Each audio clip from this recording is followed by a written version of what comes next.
Part 1.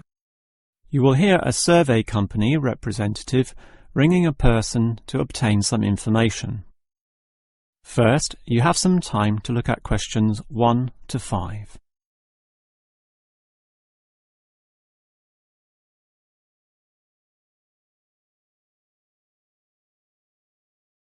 Now listen carefully and answer questions 1 to 5. Hello? Hello? Who is this? Hello, I'm a representative of the Tally-Ho Survey Company, and I'd like to ask you a few questions regarding exercise. Ah, that's an interesting subject. Yes, we think so too. But I'm afraid I'm a bit busy at the moment. Don't worry, this will only take about 4 minutes at the most. It's 10:25 now, so it will all be over by 10:30. Well, all right, if it's that short. It will be. So, one of the first things I need to know is where you are. That is, which suburb or area of the city. The last client was in Blackburn, for example. Blackburn, that's close to me. I'm in Box Hill. Another eastern suburb, then. I have a friend in Box Hill, too. Interesting place. Now, I need your approximate age for this survey. Are you younger than 20, between 20 and 29, 30 and 39, and so on? I'll turn 40 in a few months, so that puts me in the 40 to 49 age group. Well, that's in a few months, so right now you're in the 30 to 39. Oh, right, so put that then. OK. Now, I need to know your occupation. The last caller was a housewife, for example. The one before that, a teacher. I used to be a teacher too, teaching cookery. And now? Now you can just put domestic duties. Actually, I hope to begin a new job soon as a cook, but that won't be for some time yet. I have to wait for my husband's restaurant to open. Cook? That sounds interesting. But it's domestic duties for now. OK. That just leaves some information about your family. This is not obligatory at all, so if you don't want to answer, that's fine. What sort of information exactly? Oh, it's very broad. Married with children, single mother, that sort of thing. The last customer said she was a single mother. I'm married and not a mother. Put married, no children. I'm married with children myself, but I'll put in your details. And that finishes the profile and just leaves the actual survey itself if you're ready to proceed. Before you hear the rest of the conversation, you have some time to look at questions 6 to 10.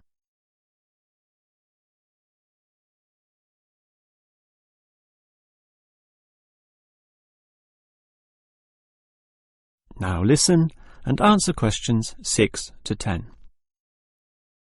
All right, let's begin the survey now about your exercise habits. I'm afraid I don't exercise much at all. Well, the main question is in what form you take your exercise, however little that may be. For example, in just cleaning. Do you clean the house? My husband does the cleaning, actually, but I walk to the supermarket and shops very often, up to 4 times a week. I'll put that then, unless there's something else. Nothing else, really. But I diet. I'm very strict about what I eat. Oh, and I do yoga, although that's not very energetic. More a form of relaxation and to tighten my muscles. They're both important, of course. But what about sport? Do you undertake any sporting activities? This could be very infrequent. In the past, for example. My husband plays basketball at the local school, and I sometimes watch. When he was younger, he was in a basketball team, but I never participated. Have you done anything at all? I used to hike in a nearby national park. Well, that's a definite physical activity, so I'll put that, but not basketball. All right, that just leaves future exercise intentions. Do you plan or expect to do, at some stage, any form of exercise? I once dreamt of doing modern dance, but that's never going to happen. Realistically, I'm thinking about going swimming at the local aquatic centre. Although my husband thinks we should just jog. I can't see myself doing that, though. Too tiring. I can understand. I used to jog too, and it really makes you sweat. I'd say swimming's a much better option. But I'll be starting this job as a cook in my husband's restaurant. I imagine I'll be very tired doing all those late shifts. But if I have any energy left over, I might go to the aquatic centre to release some stress. All right, well, that's the end of the survey. Thank you very much for your time. That is the end of part 1. You will now have half a minute to check your answers.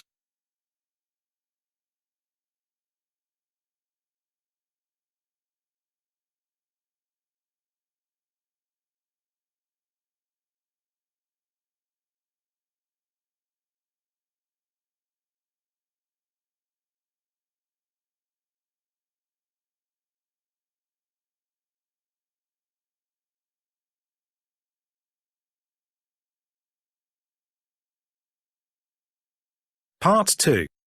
You will hear the director of a language centre library explaining about its facilities to some new students.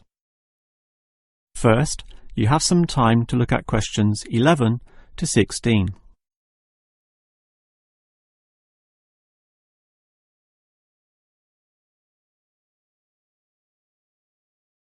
Now listen carefully and answer questions 11 to 16. Welcome to the library, or the ILC, which means Independent Learning Centre, and let me explain about some of its facilities. We're standing here at the entry gates next to the borrowing desk. That's where you check out any books, but you are also advised to study in the library here, since most of our material cannot be borrowed. Thus, we have seating along the middle of the library, and in that far corner in front of us on the left, we have the quiet reading section for some serious reading activity. We used to have the computers there, but then realised that that corner was very quiet and thus better suited for the purpose it now has. The computers were instead shifted to a more central location, right beside us here on the left. Again, somewhat confusingly, this area once housed the newspaper and magazine section, but the people in the quiet reading area had to walk too far to collect this literature, so it was moved to right beside them in the adjacent corner. So, feel free to read the newspapers there, but the reference books, those huge weighty dictionaries, atlases and encyclopedias, were all situated at the opposite end of the building, against the wall. This was because they weren't generally that popular, and we wanted more space for the magazine racks, always a favourite with readers. OK, as well as reading, you need to work on your listening skills, and for that you need the audio section. Again, such an activity needs a quiet area, so we put this in the last remaining corner up there on your right. As you can see, there are CD players and headphones, so just borrow the listening packs, sit down there and listen away. Right, that just leaves the main library. In other libraries, that's often right beside the newspaper and magazine section, allowing freedom to choose from all genres of literature, but here we've got them further apart. For the main library, just follow your nose past the central seating there, and it's there among all that shelving, upon which you'll find an abundance of interesting books and listening packs to use. Before you hear the rest of the talk, you have some time to look at questions 17 to 20.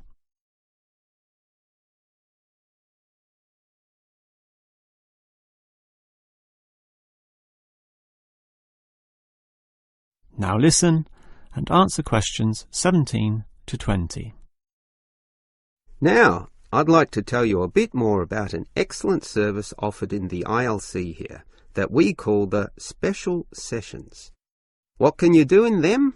For a start, many of you need practice in speaking English, and for that we hold a special discussion session led by a teacher. That can be noisy. In fact, we hope that it is noisy, since that would mean many people are talking. It's in the central seating area, and it used to be from 10:30 to 1:30, but we found that the noise was disturbing the regular ILC patrons, so we shortened and moved this discussion to the morning 9 a.m. time slot, when fewer people are in the centre. It goes for 1.5 hours. All right, what about writing skills? Well, we can help you there with another teacher. Now, writing is a fairly quiet activity, so that teacher stations him or herself in the quiet reading area from 1:30 until 3. The 10:30 to midday time slot cannot have a teacher for such writing skills, as they are all teaching in the morning. For this reason, of course, there cannot be an on-call teacher in the morning either.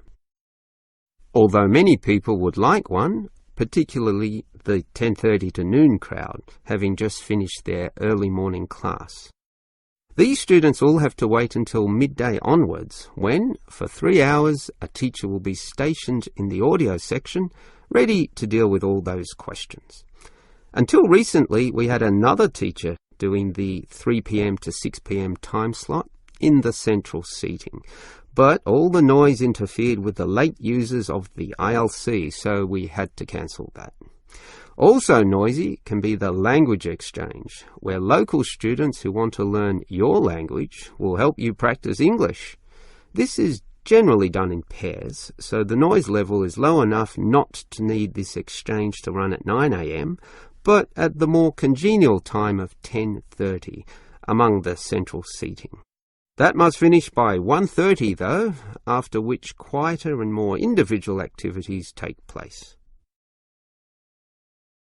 That is the end of part 2. You now have half a minute to check your answers.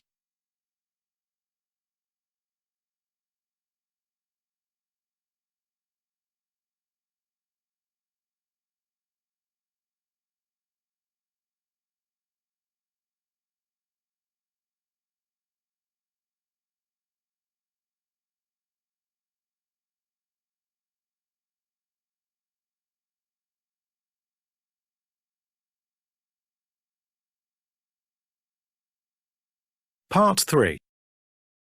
You will hear two students, Dylan and Emily, discussing the techniques they use when listening to lectures. First, you have some time to look at questions 21 to 24.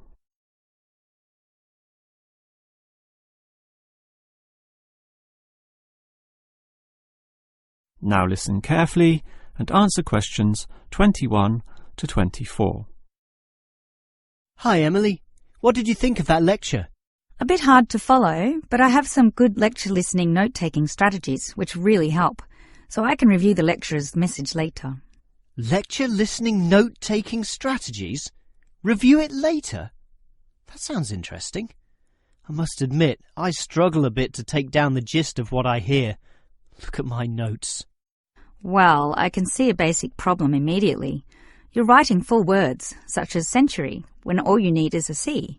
And don't write increase, just draw an up arrow. And why write thousand when a TH will do? I see. Just use symbols. That's not a bad idea at all. It's the most basic strategy, allowing you to record information at a faster pace. These lecturers can talk faster than others too, so you don't want to waste any time. But you need to be very familiar with your set of symbols. Why? Because you'll have to look at these notes days, weeks, or even months afterwards when you begin writing your essay. So you'll need to be able to interpret them at a later stage. I think I can do this, even by looking at your notes. Imed must mean immediately. But regarding the lecture as a whole, I knew the professor would be giving a set of specific recommendations and comparing two alternative approaches, so I formatted my page in advance, adding the features consistent with the nature of what I was going to hear. I think I need an example of what you mean. Well, look at my page. Before the lecture, I drew large headings saying recommendations. You should always draw these, and I draw a table saying approach 1 and approach 2. At the end, I drew a flowchart, as obviously the final recommendation would be a step-by-step approach. Then I was prepared in advance to simply fill in the spaces. Wow! Now that's clever. Before you hear the rest of the talk, you have some time to look at questions 25 to 30.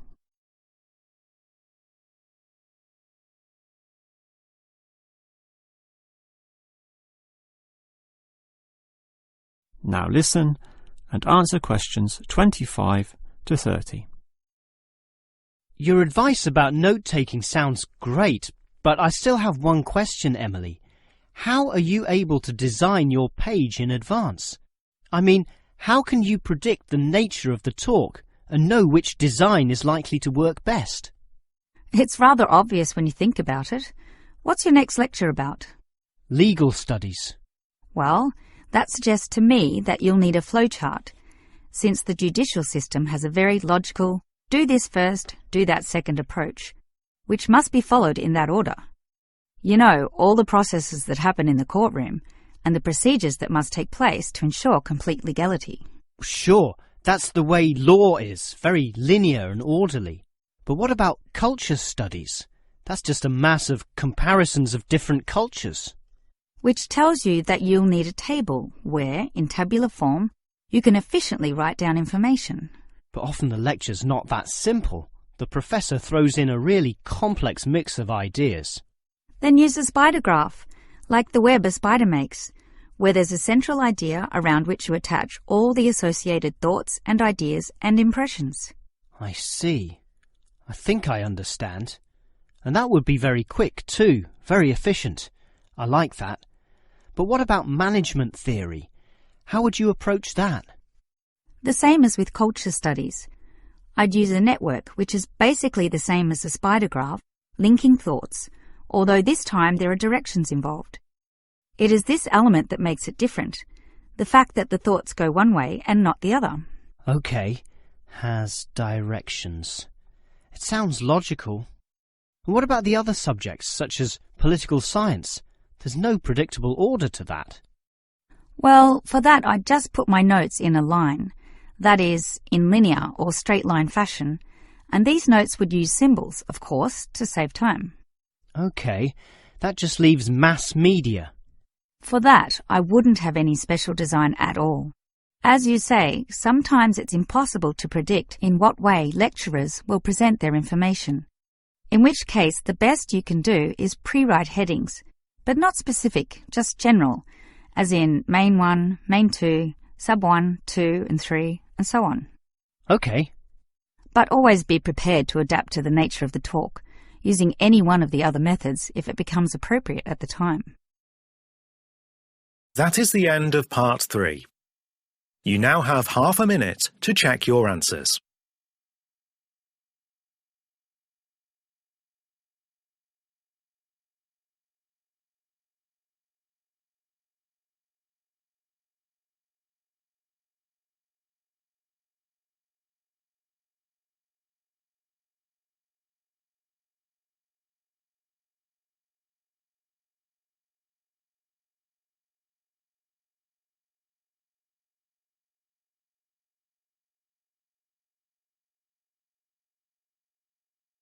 Part 4.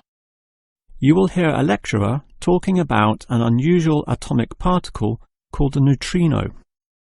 First, you have some time to look at questions 31 to 35.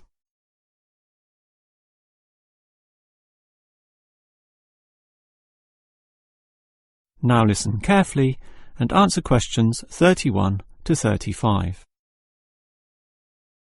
When considering the smallest unit of matter, the atom, most people know of electrons, protons and neutrons, but almost none know of another particle, even though they are constantly emitted from the sun in the trillions, with 100 to 200 billion of them regularly passing through your body every second.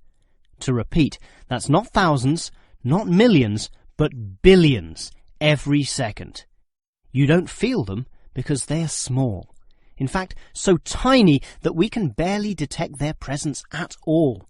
These mysterious particles are called neutrinos. Despite such an abundance, detecting them is a huge undertaking, and there are many reasons for this. Firstly, the neutrino itself is so small that you need to eliminate absolutely all other particles around. To do this, you need what is called a clean room, one that has an extremely low level of dust, microbes, floating particles, or chemical vapors. You probably don't know it, but the air around you right now has almost 40 million particles per cubic meter. In contrast, the cleanest of clean rooms has less than 10. The second problem is that you also need an environment with absolutely no background radiation. At the surface of the Earth, such radiation is all around, from the sun and sky, and from TVs and communication devices. The only way to screen out all that is to go underground, and I mean deep underground.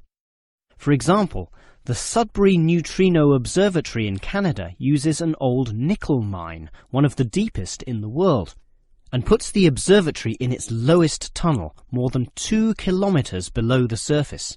At such depths, stray radiation is sufficiently screened out to allow neutrinos only to pass by.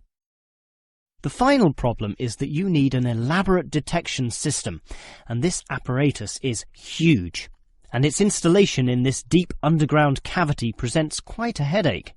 Holding such a weighty construction safe and secure requires complex engineering work, such as rock bolting and support structuring. This obviously requires great care and takes a lot of effort.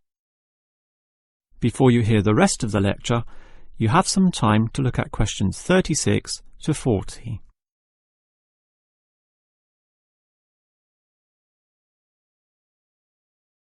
Now listen and answer questions 36 to 40.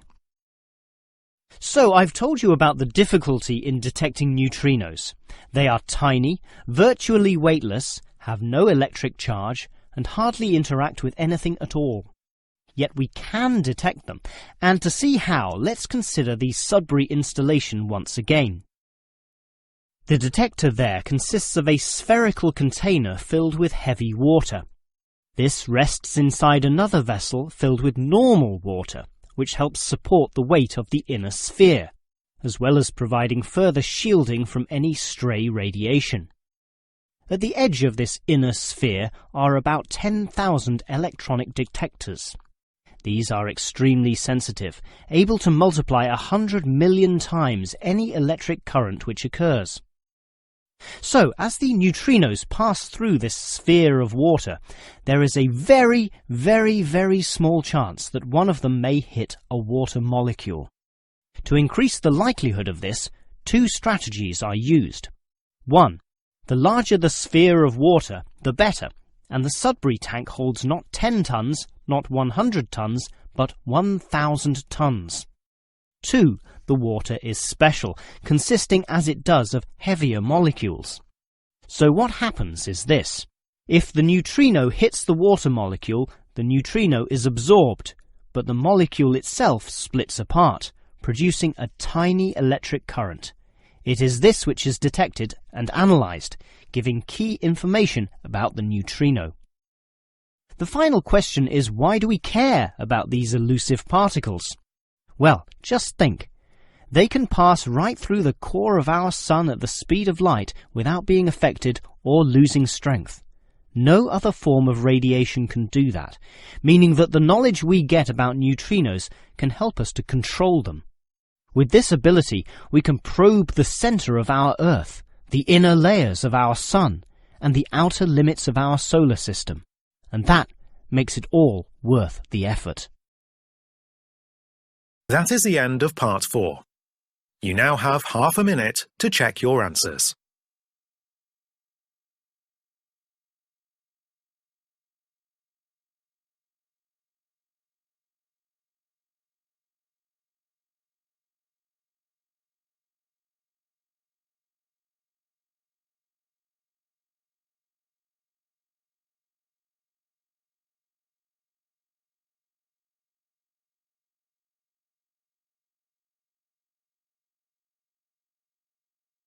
That is the end of the listening test.